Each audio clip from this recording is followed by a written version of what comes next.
اعبدوا الله ولا تشركوا به شيئا وبالوالدين إحسانا وبذي القربى واليتامى والمساكين والجار ذي القربى والجار الجنب والصاحب بالجنب وابن السبيل وما ملكت أيمانكم إن الله لا يحب من كان مختالا فخورا صدق اللہ العظیم۔ سورۃ النساء کی آیت نمبر 35 تک ہم پڑھ چکے ہیں۔ آج آیت نمبر 36 سے درس ہو رہا ہے۔ اس سے پہلے کی آیات میں ہم یہ پڑھ کر آئے کہ مرد کی کیا ذمہ داری ہے، عورت کی کیا ذمہ داری ہے، شوہر کی کیا ذمہ داری ہے، بیوی کی کیا ذمہ داری ہے۔ شوہر کو باہر کا کام دے دیا گیا اور بیوی کو گھر کا کام دے دیا گیا، اور دونوں کو ایک دوسرے کے ساتھ اچھا برتاؤ کرنے کا حکم دے دیا گیا، اور دونوں ایک دوسرے کی جو ذمہ داریاں ہیں، حقوق ہیں، ان حقوق کو ادا کرے۔ شوہر بیوی کا دل جیتنے کی کوشش کرے، بیوی شوہر کا دل جیتنے کی کوشش کرے، اور دونوں آپس میں بہت ہی پیار اور محبت کے ساتھ رہیں۔ اگر ایسا کر لیں گے تو دنیا کے اندر ہی ان کا یہ گھر جنت کا گھر بن جائے گا۔ شوہر باہر گیا ہے، باہر سے بیوی کے لیے کچھ لے کر آئے، اس کا دل جیتنے کی کوشش کرے۔ باہر سے جیسے گھر پہنچا، بیوی کی ذمہ داری ہے اس کا استقبال کرے، اس کو پانی پیش کرے، اس کو کوئی حال چال معلوم کرے، اچھے طریقے سے پیش آئے۔ اس طرح اگر ایک دوسرے کے حقوق ادا کریں گے تو یہ گھر دنیا کے اندر ہی پھر جنت کا گھر کہلائے گا، اور سکون اور چین کی زندگی بسر کریں گے۔ اور اگر اس میں کوتاہی کریں گے تو پھر یہ گھر جو دنیا کے اندر اللہ نے عطا کیا ہے، یہ دوزخ کا گھر بن جاتا ہے، جہنم کا گھر بن جاتا ہے۔ پھر آپس میں رساکشی شروع ہو جاتی ہے، پھر یہاں تک بعض دفعہ نوبت آ جاتی ہے کہ اچھا خاصا بستا ہوا گھر اجڑ جاتا ہے، اجڑنے کی نوبت آ جاتی ہے۔ پھر گھر ہی نہیں اجڑتا ہے بلکہ بچے برباد ہو جاتے ہیں، اور صرف بچے ہی برباد نہیں ہوتے ہیں بلکہ دو خاندانوں کی جنگ شروع ہو جاتی ہے، اور پھر یہ جنگ ختم ہونے کا نام نہیں لیتی ہے۔ پھر ہر چیز سے سکون اور چین اٹھ جاتا ہے۔ اس لیے جو حقوق اسلام نے عائد کیے ہیں وہ ایک دوسرے کے ادا کرنے ہیں۔ لیکن یہ حقوق کب آدمی ادا کر سکتا ہے؟ جبکہ اس کا تعلق اللہ کے ساتھ مضبوط ہو، جبکہ اس کا رشتہ اللہ کے ساتھ مضبوط ہو، اللہ کے ساتھ وہ جڑا ہوا ہو، اللہ کا خوف ہو، ڈر ہو، تقوی اور طہارت اس کے دل میں ہو، پھر آدمی تمام حقوق کو ادا کرتا ہے۔ اللہ کے دربار میں اس کے دربار کی حاضری کا استحضار ہو کہ کل مجھے رب کی عدالت میں حاضر ہونا ہے، میرا رب مجھے اس وقت دیکھ رہا ہے، میں جو کچھ کر رہا ہوں اس سے مخفی نہیں ہے، چھپا ہوا نہیں ہے، پوشیدہ نہیں ہے۔ کل اللہ کے دربار میں حاضر ہوں گا، پھر پوچھا جائے گا فلاں کے حقوق میں کیوں کوتاہی کی تھی، کیوں اس کے حقوق ادا نہیں کیے تھے، پھر میں اس وقت کیا جواب دوں گا؟ جب تک اس بات کا استحضار نہیں ہوگا تب تک آدمی اچھی طرح حقوق ادا نہیں کر سکتا ہے۔ اس لیے آیت نمبر 36 کے اندر آگے اور حقوق بیان کیے گئے ہیں، لیکن سب سے پہلے حکم دیا وَاعْبُدُوا اللَّهَ، اللہ کی عبادت کرو، وَلَا تُشْرِكُوا بِهِ شَيْئًا، اور اس کے ساتھ کسی چیز کو شریک نہ ٹھہراؤ۔ وَاعْبُدُوا اللَّهَ، اللہ کی عبادت کرو۔ مطلب کیا ہے؟ عبادت کے جتنے بھی کام ہو سکتے ہیں وہ سب کے سب اللہ کے ساتھ خاص ہیں، اللہ کے علاوہ کسی اور کے ساتھ نہیں ہوں گے، کسی اور کو اللہ کی عبادت اور بندگی میں شریک نہیں کیا جا سکتا ہے۔ اسی لیے ہم ترجمہ کرتے ہیں لا الہ الا اللہ، اللہ کے سوا کوئی بندگی کے لائق نہیں، کوئی معبود نہیں ہے، معبود وہی ہے، مسجود وہی ہے، اسی کے سامنے جھکا جائے، اسی سے مانگا جائے، اس کے علاوہ کوئی اور عطا کرنے والا نہیں ہے۔ اس کی ذات میں، اس کی صفات میں، اس کے افعال میں کوئی اس کا شریک کار نہیں ہے۔ نہ ذات میں کوئی شریک ہو سکتا ہے، نہ اس کی صفات میں کوئی شریک ہو سکتا ہے، اور نہ اس کے کاموں میں، اس کے افعال میں کوئی شریک ہو سکتا ہے۔ وہ اکیلا ہے، تنہا، جو اس پوری کائنات کے نظام کو چلانے والا ہے، وہی سب کچھ عطا کرنے والا، اس کے سوا کوئی نہیں ہے۔ اس لیے عبادت اور بندگی صرف اسی کا حق ہے، اس کے علاوہ کسی اور کا نہیں ہے۔ ان صلاتی و نسکی و محیای و مماتی للہ رب العالمین، بے شک میری نماز، میری قربانی، میری ہر قسم کی عبادت، ومحیای ومماتی، میرا جینا اور میرا مرنا، للہ رب العالمین، اللہ رب العالمین کے لیے ہے، لا شریک لہ، اس کا کوئی شریک نہیں ہے۔ ابھی ہم نے نماز پڑھی ہے، نماز کے اندر آپ غور کریں گے کہ ہر جگہ ہر موڑ پر اللہ کی وحدانیت اور توحید کی تعلیم دی گئی ہے۔ سب سے پہلے اللہ اکبر، اللہ سب سے بڑا ہے، اس کے ساتھ کوئی اور نہیں ہے، کوئی اور بڑائی کے لائق نہیں ہے، صرف اللہ ہے۔ اس کے بعد ہم نے ثنا پڑھنا شروع کی اور پھر ثنا کے آخر میں ہے ولا الہ غیرک، اللہ کے علاوہ کوئی اور معبود نہیں ہے۔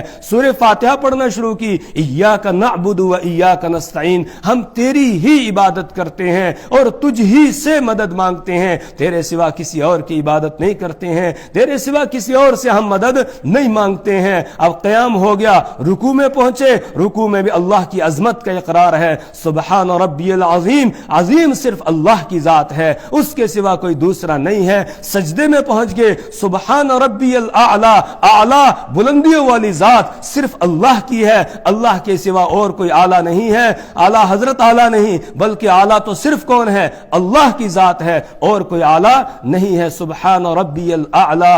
پھر التحیات میں پہنچ گئے، التحیات للہ والصلوات والطیبات، التحیات للہ، جتنی بھی میری قولی عبادتیں ہو سکتی ہیں وہ سب کی سب اللہ کے لیے ہے، والصلوات، اور بدنی عبادتیں وہ بھی اللہ کے لیے ہیں، والطیبات، اور مالی عبادتیں وہ بھی اللہ کے لیے ہیں، یعنی قولی عبادت، وظائف، ورد صرف اللہ کے نام کے ہوں گے، اللہ کے علاوہ کسی اور کے نام کا وظیفہ پڑھنا یہ شرک ہوگا، اللہ کے علاوہ کسی اور کے نام کی دہائی دینا یہ بھی شرک ہوگا، اللہ کے سوا کسی اور کے سامنے ہاتھ اٹھا کر اس کو پکارنا یہ شرک ہوگا، صرف اللہ کے لیے ہے قولی عبادت، التحیات ساری قولی عبادتیں اللہ کے لیے ہے، والصلوات، اور اسی طریقے سے والصلوات یعنی بدنی عبادتیں اللہ کے لیے ہے، اس پیشانی کو بنانے والا اللہ ہے، لہٰذا یہ اللہ کے سامنے جھکے گی، کسی اور کے سامنے نہیں جھکے گی۔ اسی طریقے سے طواف ہوگا صرف اللہ کے گھر کا ہوگا، کسی درگاہ کا کسی قبر کا طواف نہیں ہوگا، صرف اللہ کا ہوگا۔ اس کے بعد ہے جھکنا صرف اللہ کے سامنے ہوگا، اللہ کے علاوہ کسی اور کے سامنے جھکنا جائز نہیں ہے، حتیٰ کہ اس طرح ہاتھ باندھ کر کھڑے ہونا کسی کی تعظیم میں یہ بھی جائز نہیں ہے، اس لیے کہ نماز میں ہم ہاتھ باندھ کر اللہ کے سامنے کھڑے ہوتے ہیں، اب کسی اور کی تعظیم میں ہاتھ باندھ کر کھڑا ہونا یہ بھی جائز نہیں ہے۔ کسی کو جھک کر ہم سلام کرتے ہیں نا، جب سلام کرتے ہیں ایسے جھک جاتے ہیں، یہ جھکنا بھی درست نہیں ہے، سیدھے کھڑے ہو کر سلام کرنا چاہیے۔ جھکنا صرف کس کے سامنے؟ اللہ کے سامنے۔ رکوع صرف کس کے لیے ہے؟ اللہ کے لیے ہے، اللہ کے سوا اور کسی اور کے لیے نہیں ہے، صرف اللہ کے لیے۔ سجدہ بھی صرف اللہ کو ہوگا، کسی اور جگہ سجدہ نہیں ہوگا، یہ ساری عبادت کے کام ہے۔ اور اسی طریقے سے والطیبات، اور مالی عبادت یہ بھی صرف اللہ کے لیے، نظر و نیاز صرف اللہ کے نام کی، نظر و منت صرف اللہ کے نام کی، کسی اور کے نام کی نہیں۔ اگر اللہ کے علاوہ کسی اور کے نام کا کوئی آدمی نظر و نیاز یا منت پیش کرتا ہے وہ حرام ہے، اس کا کھانا جائز نہیں ہے۔ مکہ کے مشرک یہی تو کرتے تھے، اللہ کے نام کا بھی نکالتے تھے، بتوں کے نام کا بھی نکالتے تھے۔ ابھی ہم آگے پڑھیں گے جا کر سورہ انعام میں وَجَعَلُوا لِلَّهِ مِمَّا زَرَعَ مِنَ الْحَرْثِ وَالْأَنْعَامِ نَصِيبًا فَقَالُوا هَذَا لِلَّهِ بِزَعْمِهِمْ وَهَذَا لِشُرَكَائِنَا فَمَا كَانَ لِشُرَكَائِهِمْ فَلَا يَصِلُ إِلَى اللَّهِ وَجَعَلُوا لِلَّهِ مِمَّا زَرَعَ مِنَ الْحَرْثِ وَالْأَنْعَامِ، اللہ فرماتے جو ہم ان کو کھیتی پیداوار دیتے زمین سے، یا چوپائے جانور ہم ان کو دیتے، جانوروں کے بچے ہوتے، تو اس کا ایک حصہ وہ اللہ کے نام کا نکالتے، ایک حصہ اپنے معبودوں جو معبودان باطلہ تھے، اپنے شرکا ان کے نام کا نکالتے تھے۔ کبھی اگر زمین کی پیداوار کم ہو گئی، جانوروں نے کسی موسم میں بچے کم دیے، تو پھر اللہ کا حصہ نہیں نکالتے تھے، لیکن بتوں کا ضرور نکالتے تھے، کہتے تھے اگر ان کا نہیں نکالا بیڑا غرق ہو جائے گا، یہ ناراض ہو جائیں گے، پھر پتہ نہیں کیا ہوگا۔ ان کو ضرور خوش کرنے کی کوشش کرتے تھے، ان کو راضی رکھتے تھے، کہتے اللہ بے نیاز ہے، اس کو کیا ضرورت ہے۔ تو یہی آج ہم جاہل مسلمان جو ہے وہ بھی کرتے ہیں، جو درگاہوں میں لے کر بکرے چڑھاتے ہیں، بھیڑو چڑھاتے ہیں اور کوئی دوسری چیزیں جو ہیں وہ لے کر وہاں پر چڑھاتے ہیں، منتیں مانتے ہیں، یہ جائز نہیں۔ منت اور نظر و نیاز صرف کس کے نام کی؟ اللہ کے نام کی، اللہ کے سوا کسی اور کے نہیں۔ پھر ہم میں اور مکہ کے مشرکوں میں کوئی فرق نہیں رہے گا اگر ہم ایسا کریں گے۔ اس لیے حکم دیا وَاعْبُدُوا اللَّهَ کہ اللہ کی عبادت کرو، وَلَا تُشْرِكُوا بِهِ شَيْئًا اور اس کے ساتھ کسی کو شریک نہ ٹھہراؤ۔ کیوں؟ اس لیے کہ اگر شریک ٹھہراؤ گے مشرک بن جاؤ گے، اور مشرک کے لیے بڑی سخت وعیدیں، مشرک کو کبھی معافی نہیں ملے گی۔ ان اللہ لا یغفر ان یشرک بہ ویغفر ما دون ذلک لمن یشاء، اللہ مشرک کو معاف نہیں کریں گے، مشرک کے علاوہ جس کو چاہیں گے اللہ معاف کر دیں گے، لیکن اس کا قانون اور ضابطہ یہ ہے مشرک کو وہ معاف نہیں کرے گا۔ انہ من یشرک باللہ فقد حرم اللہ علیہ الجنہ ومأواہ النار، انہ من یشرک باللہ بے شک جو اللہ کے ساتھ کسی کو شریک ٹھہراتا ہے، فقد حرم اللہ علیہ الجنہ تو اللہ اس پر جنت کو حرام کر دیتا ہے، جنت کی خوشبو اس کو نہیں ملے گی۔ ومأواہ النار اس کا ٹھکانہ جہنم ہے، وہ جہنم میں جائے گا۔ اس لیے انسان کو ہمیشہ شرک سے بچنا چاہیے، ادنا سے بھی شرک کے قریب آدمی کو نہیں جانا چاہیے۔ اللہ کے ساتھ کسی کو کیسے ہم شریک ٹھہرا سکتے ہیں؟ نفع اور نقصان کا مالک تو صرف اللہ ہے، اللہ کے سوا کوئی اور نہیں ہے۔ اگر کسی کو آدمی شریک ٹھہراتا ہے تو وہ یہ سمجھتا ہے یہ شاید مجھے کچھ نفع دے گا، یہ شاید مجھے میرے کسی کام آ جائے گا، میری پریشانی اور مشکل کو دور کرے گا، اس لیے آدمی اللہ کے علاوہ کسی اور کے سامنے جاتا ہے، جھکتا ہے، نظر و نیاز پیش کرتا ہے، اس کے نام کی دعائی دیتا ہے۔ لیکن اللہ قرآن میں اعلان کرتا ہے نفع اور نقصان کا مالک صرف کون ہے؟ اللہ ہے۔ وَإِن يَمْسَسْكَ اللَّهُ بِضُرٍّ فَلَا كَاشِفَ لَهُ إِلَّا هُوَ اگر اللہ تمہیں کوئی نقصان پہنچانا چاہے اس کے سوا کوئی اس کو ہٹانے والا نہیں ہے۔ وَإِن يُرِدْكَ بِخَيْرٍ فَلَا رَادَّ لِفَضْلِهِ اور اگر وہ تمہارے ساتھ کوئی بھلائی کرنا چاہے، تمہیں کوئی بھلائی پہنچانا چاہے، فَلَا رَادَّ لِفَضْلِهِ تو اس کے فضل کو کوئی روک نہیں سکتا ہے۔ رسول پاک صلی اللہ علیہ وسلم ہر نماز کے بعد یہ دعا پڑھتے تھے، اللہم لا مانع لما اعطیت ولا معطی لما منعت لا ينفع ذا الجد منک الجد، اللہم لا مانع لما اعطیت اے اللہ لا مانع نہیں ہے کوئی روکنے والا، لما اعطیتا اس چیز کو جو آپ عطا کریں، ولا معطی لما منعتا اور نہیں ہے کوئی دینے والا وہ چیز جسے آپ روک لیں، جسے آپ دینا چاہیں کوئی روک نہیں سکتا ہے، اور جسے آپ نہ دینا چاہیں اسے کوئی دے نہیں سکتا ہے، دینے والا صرف وہ ہے۔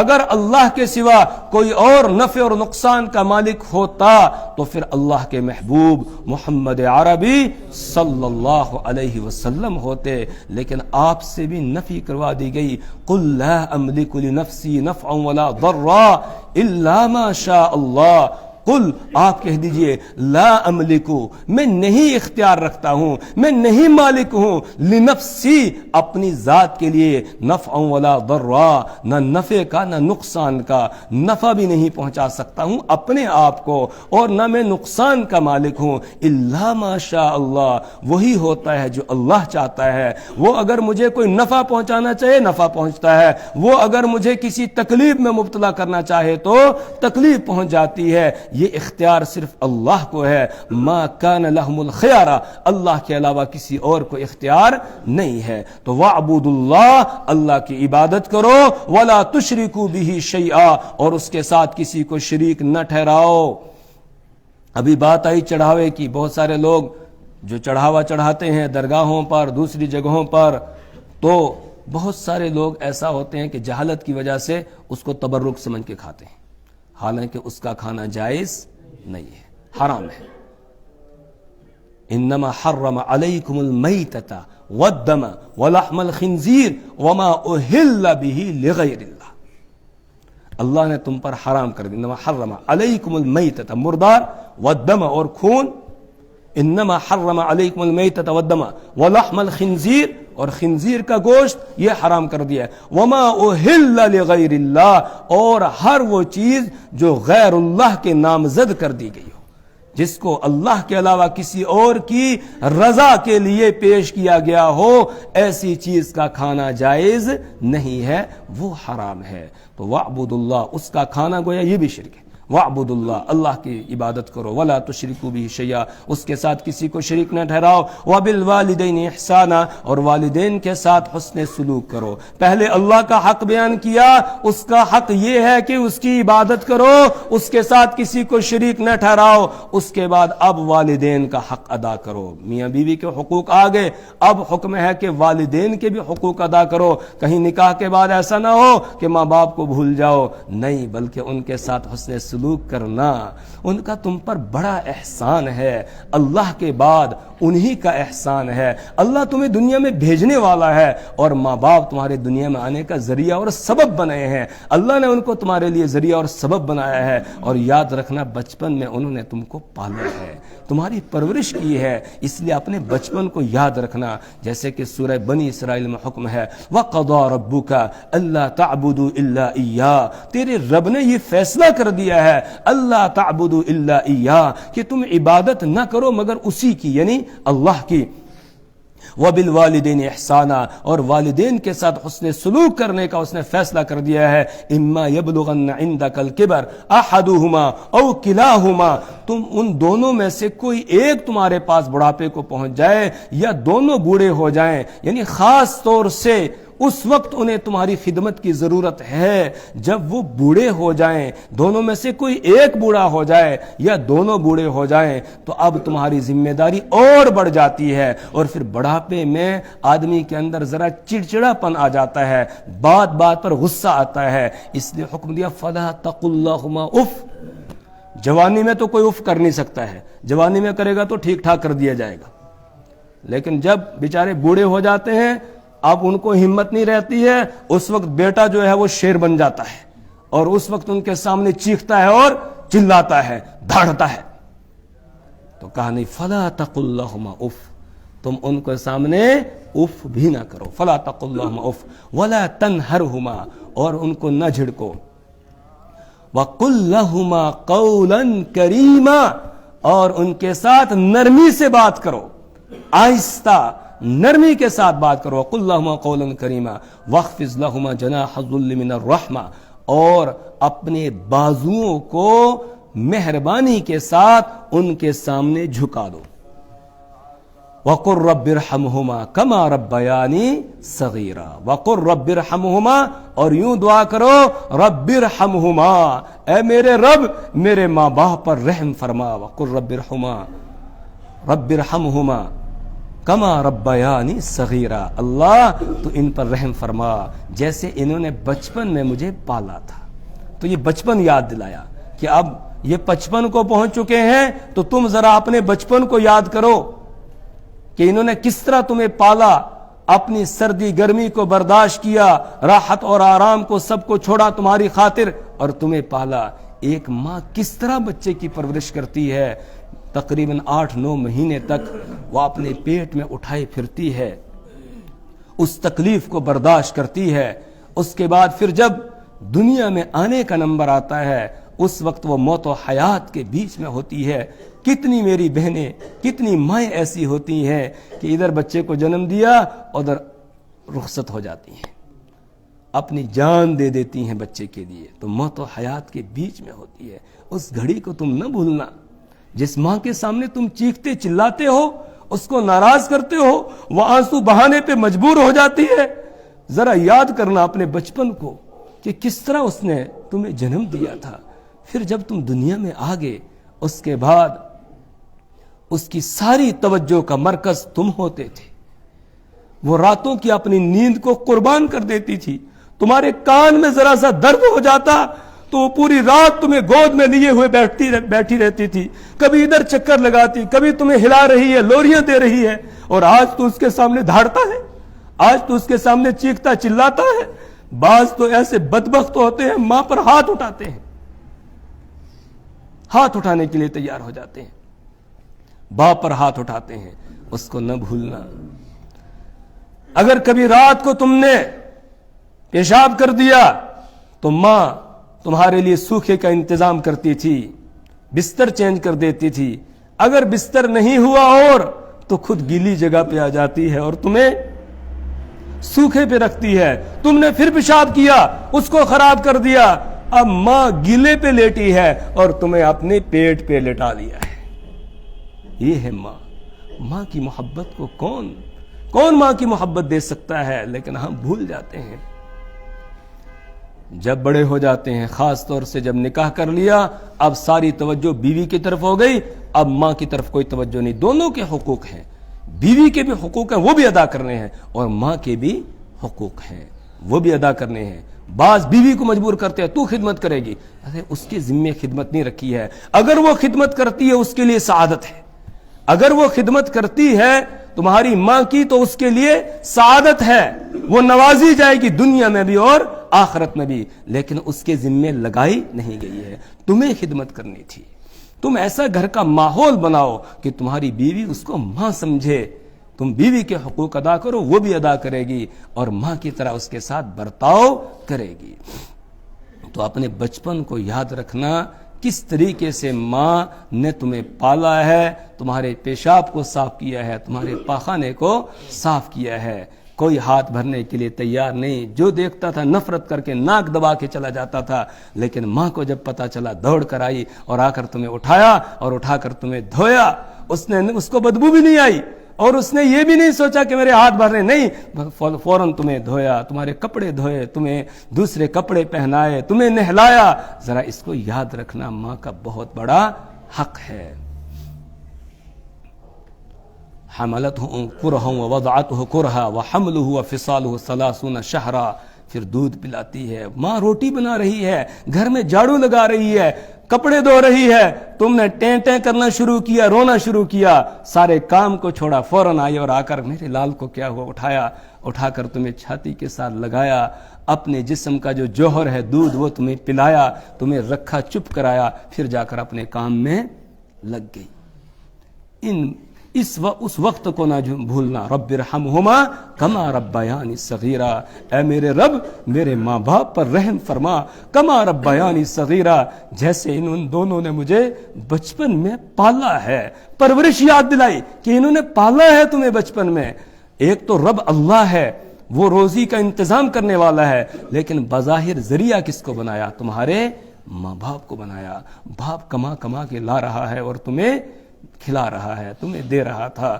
اب تم باپ کے سامنے دھاڑتے ہو, زور سے بولتے ہو, اس کا اکرام احترام نہیں کرتے ہو, اس کے سر میں تیل نہیں لگاتے ہو, اس کے پیروں میں تیل نہیں لگاتے ہو. وہ بیچارہ تھکاوٹ کی وجہ سے پوری رات جو ہے کراہتے ہوئے رات گزار رہا ہے, اور بیٹا برابر میں کھراٹے لے کے سو رہا ہے. نہیں, اٹھو, اٹھ کے پوچھو آپ کو کہاں تکلیف ہے, اس کے پاؤں دباؤ, اس کی ٹانگوں کو دباؤ, اس کے سر میں تیل لگاؤ, اس کے ہاتھوں کو دباؤ, ہاتھوں اور پیروں میں تیل لگاؤ, اس کے ساتھ اچھا برتاؤ کرو, اس کی خدمت کرو. رب کعبہ کی قسم, جو ماں باپ کی خدمت کرتا ہے وہ زندگی میں سکون پا جاتا ہے. ماں باپ کی خدمت کا صلہ اصل تو آخرت میں ملے گا, لیکن اللہ دنیا میں بھی محروم نہیں کرتا ہے, دنیا میں بھی اس کو عطا کرتا ہے, دیتا ہے. اور جو ماں باپ کو ناراض رکھتا ہے, ماں باپ روتے رہتے ہیں, آنسو بہاتے ہیں, وہ پوری زندگی پریشان رہتا ہے. چاہے نمازیں پڑھ رہا ہو, روزے رکھ رہا ہو, قرآن کی تلاوت کر رہا ہو, حج اور عمرے کر رہا ہو, لیکن سکون اس کو نہیں مل سکتا ہے. سکون تبھی ملے گا جب ماں باپ اس سے خوش ہوں گے, کیونکہ رضا ربی فی رضا الوالد, اللہ کی رضامندی ماں باپ کی رضامندی میں ہے, اور وہ سخط ربی فی سخط الوالد, اور اللہ کی ناراضگی ماں باپ کی ناراضگی میں ہے. اس لیے ماں باپ کو جو خوش رکھے گا تو وہ زندگی میں موج پا جائے گا, وہ مزے کرے گا. اور جو ماں باپ کو ناراض کرے گا پھر اس کی زندگی میں سکون نہیں آ سکتا ہے. کتنے نوجوان ہیں آتے ہیں, جی میں نمازیں بھی پڑھتا ہوں, میں روزے بھی رکھتا ہوں, میں سنت پر عمل بھی کرتا ہوں, لیکن سکون نہیں ہے, پریشان رہتا ہوں, طرح طرح کے خیالات آتے ہیں. میں یہی پوچھتا ہوں, ماں باپ کے ساتھ معاملہ کیسا ہے یہ بتاؤ. ماں باپ کے ساتھ, جی والد صاحب بے دین ہیں, تو بڑا دیندار بن گیا. والدہ جو ہے وہ بھی بے دین ہے, اب میں دیندار ہوں تو میرا ان کے ساتھ کیسے نبھاؤ ہوگا. اگر والدین مشرک ہوں, مشرک, تب بھی قرآن کا حکم ہے وَصَاحِبْهُمَا فِي الدُّنْيَا مَعْرُوفًا، دنیاوی معاملات میں ان کے ساتھ بھلائی کا معاملہ کرو، اچھی طرح پیش آؤ. ہاں وَإِن جَاهَدَاكَ عَلَىٰ أَن تُشْرِكَ بِي، اگر وہ تجھے میرے ساتھ شرک کرنے پر آمادہ کرے فَلَا تُطِعْهُمَا، اس میں ان کی بات نہیں ماننی ہے. وہ نافرمانی کرنے کے لیے کہے اب نہیں بات ماننی ہے، لیکن دنیاوی معاملات میں ان کے ساتھ اچھا برتاؤ کرنا ہے. دنیاوی معاملات میں ہم ان کو سمجھنے لگیں کہ وہ بے دین ہے اور ہم بڑے دیندار بن گئے، نہیں، بلکہ ان کی ایسی خدمت کرو کہ وہ بھی کیا بن جائیں، دیندار بن جائیں. اور اگر تم نے ناک چڑھا لیا اور ان کی طرف دیکھا ہی نہیں، وہ کہیں گے کہ ہم جو بے دین ہیں یہی بڑے اچھے ہیں ہمارے اس دیندار بیٹے سے. دعا نہیں نکلے گی، وہ بد دعا کرتے رہیں گے اور اس کی نمازیں نہ قبول ہو رہی ہیں، نہ دعائیں اس کی قبول ہو رہی ہیں، کچھ بھی نہیں. کیوں؟ اس لیے کہ صلہ رحمی نہیں کر رہا ہے، اور صلہ رحمی سب سے زیادہ صلہ رحمی کا حقدار اس کے والدین تھے، ان کے ساتھ یہ نہیں کر رہا ہے. اور جب کوئی آدمی صلہ رحمی نہیں کرتا ہے، رشتے ناطے کو جوڑتا نہیں ہے، توڑتا ہے، تو پھر اس صورت میں اللہ کی لعنت اس پر برستی ہے، وہ اللہ کی رحمت سے دور ہو جاتا ہے. اور جو اللہ کی رحمت سے دور ہوگا، جس پہ لعنت برس رہی، اس کی دعائیں قبول ہوں گی، اس کی نمازیں قبول ہوں گی، اس کے روزے قبول ہوں گے؟ نہیں. ان تمام کاموں کے ساتھ ہمیں اپنے والدین کے ساتھ حسن سلوک کرنا ہے، اچھا برتاؤ کرنا ہے. جس طرح ایک بھاگا ہوا غلام ہوتا ہے، اس کو پکڑ کے لایا جائے اور آقا کے سامنے پیش کیا جائے، جس طرح وہ اس وقت جو ہے وہ ڈر رہا ہوتا ہے اور وہ اپنے آقا کی طرف نظر اٹھا کر نہیں دیکھتا ہے اور بولتا نہیں ہے، اس طریقے سے ماں باپ کے سامنے رہو، اس طریقے سے ان کی خدمت کرو، ان کی خدمت کو اپنے لیے سعادت سمجھو. اور جو ایسا کرے گا اللہ اس کو مستجاب الدعوات بنا دیتا ہے، جو ماں باپ کی خدمت کرتا ہے. بخاری شریف کے اندر کئی مقامات پر وہ روایت ہے کہ جس میں 3 آدمی غار کے اندر بند ہو جاتے ہیں اور اس کے بعد پھر وہ دعا کرتے ہیں اپنے نیک عمل کو پیش کر کے کہ اللہ یہ جو چٹان ہمارے غار کے منہ پر آ گئی ہے اس کو ہٹا دے. ان میں سے ایک وہ بھی ہوتا ہے جو اپنے والدین کے ساتھ حسن سلوک کرنے والا، ان کا خدمت گزار ہوتا ہے. وہ اپنا یہ عمل اللہ کے سامنے پیش کرتا ہے کہ اے اللہ میں بکریاں چرایا کرتا تھا، ایک چرواہا تھا، لیکن میری عادت یہ تھی جب میں گھر واپس آتا تھا بکریوں کو لے کر، بکریوں کا دودھ نکالتا سب سے پہلے اپنے والدین کو پیش کرتا تھا. ماں باپ جب پی لیتے اس کے بعد پھر اپنے بیوی بچوں کو پلاتا تھا، پھر خود پیتا تھا. ایک دن ایسا ہوا کہ میں دور چلا گیا اور واپسی میں مجھے دیر ہو گئی، تاخیر سے میں پہنچا، میرے والدین سو چکے تھے. اب میں نے دودھ نکالا اور لے کر ان کے پاس پہنچا، وہ سو رہے تھے. میں نے ان کو جگانا مناسب نہیں سمجھا کہ اگر میں نے ان کو جگایا ان کی نیند خراب ہو جائے گی، اور اس انتظار میں دودھ لے کر ان کے سرہانے کھڑا ہو گیا کہ جب یہ خود جاگیں گے تو دودھ پیش کر دوں گا. اب والدین سوئے ہوئے ہیں، یہ دودھ لے کر کھڑا ہے. اور حدیث میں یہ بھی ہے کہ میرے چھوٹے بچے وہ رو رہے تھے، وہ بلک رہے تھے کہ ہمیں دے دو دودھ، لیکن میں نے کہا نہیں، میری عادت ہے میں پہلے والدین کو پلاتا ہوں اس کے بعد بچوں کو پلاؤں گا، جب تک والدین نہیں پئیں گے تب تک تمہیں نہیں ملے گا. اسی طرح میں کھڑا رہا، رات گزر گئی، صبح کے وقت میں وہ بیدار ہوئے، میں نے ان کو دودھ پیش کیا، انہوں نے نوش فرمایا، پھر میں نے اپنے بچوں کو پیش کیا. اللہ تو جانتا ہے میرا یہ عمل خالص تیری رضا کے لیے تھا، اس میں میرا کوئی اور مقصد، کوئی اور غرض نہیں تھی کہ ماں باپ مجھے زمین جائیداد دیں گے اور یہ دیں گے وہ دیں گے، نہیں، بلکہ اللہ میرا یہ عمل صرف کس لیے تھا؟ تیری رضا کی خاطر تھا. اور تو جانتا ہے اگر تیری رضا کی خاطر میں نے یہ عمل کیا ہے تو اس پتھر کو ہٹا دے، اتنا ہٹا دے کہ باہر سے روشنی آنے لگ جائے. تو اللہ نے اس کی دعا کو قبول کیا، پتھر ہٹ گیا اور باہر سے روشنی آنے لگی. تو جو ماں باپ کی اطاعت اور فرما برداری کرتا ہے اللہ کے یہاں وہ مستجاب الدعوات بن جاتا ہے. رسول پاک صلی اللہ علیہ وسلم فرمایا عمر، یمن سے ایک قافلہ آئے گا، اس قافلے میں ایک شخص ہوگا جس کا نام اویس ہے اور یمن کا ایک خاندان قبیلہ ہے قرن نام کا، تو اس سے یہ تعلق رکھتا ہے. اس قافلے میں جا کر ڈھونڈ کر تلاش کر کے اس آدمی سے اپنے لیے دعا کرانا. یہ کون تھے؟ حضرت اویس قرنی رحمہ اللہ تھے، جو رسول پاک صلی اللہ علیہ وسلم کے زمانے میں موجود. رسول پاک صلی اللہ علیہ وسلم کو پیغام بھیجا کہ میری والدہ ضعیف ہے، میں ان کی خدمت کرتا ہوں، آپ کی مجلس میں آنا چاہتا ہوں، آپ کی زیارت کرنا چاہتا ہوں، ماں کی خدمت کرنے والا اور کوئی نہیں ہے، کیا حکم ہے میرے لیے؟ اللہ کے رسول صلی اللہ علیہ وسلم نے فرمایا یہاں آنے کی ضرورت نہیں ہے، ماں کی خدمت کرتے رہو۔ وہ ماں کی خدمت میں لگے رہے، اللہ نے ان کو مستجاب الدعوات بنا دیا۔ حضرت فاروق اعظم رضی اللہ تعالیٰ عنہ کو رسول پاک صلی اللہ علیہ وسلم حکم دے رہے ہیں ان سے اپنے حق میں استغفار کرانا، دعا کرانا ان سے، مستجاب الدعوات۔ اس لیے میرے ایمانی بھائیوں، اللہ کے بعد ہمارے ذمے والدین کا حق ہے، اس لیے والدین کی خدمت اپنے لیے سعادت سمجھیں۔